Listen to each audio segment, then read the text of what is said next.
देखो भैया जी के खेत नहर के दारे है, उका इस साइड मौज है और सबके खेत तो सुखान जात है, जानते हो तू लोग। तो ये हम खड़े हैं गिलौला वाली नहर के पास और खुटेहना वाले रास्ता पर। और देखो कितना बढ़िया भगभगौआ नहर बह रही है। और बगल वाले कैसे पानी के लाभ उठाए रहे हैं इका आपका दिखाई थे। यह देखो यह नहर से या यहाँ से बढ़िया वाला पाइप डाए हैं और बहुत भयंकर बह रही है। और या इसे बढ़िया बनाए हैं रास्ता और उसके बाद नीचे से पाइप डाए हैं। आपो लोग के किनारे हुए तो ऐसे डाल लो।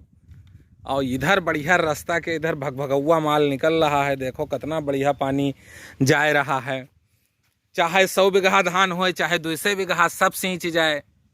ये देखो बढ़िया निकल रहा है भगभगौआ पानी।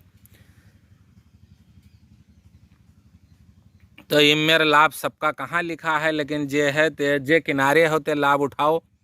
और सब है तो इंजन से पानी लगावत लगावत तहबाला हो जाते हैं भैया।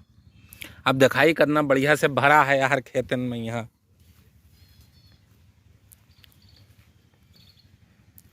नहर के नाजरे मौजे मौज है। नहर वाले साहब देखत हो तो शायद पानी खूब फुलो फुल छोड़े रहे जिसे भाई सबे सींच ले। या देखो भरा है, धान में भरे हुई और बहुत बढ़िया भरी भरी नहर चल रही है। लेकिन अब का बताइए हमरे खेतक दारे भैया इमेर व्यवस्था नहीं है। देख देख ललचाइत है। ये देखो कितना बढ़िया से बह रहा है।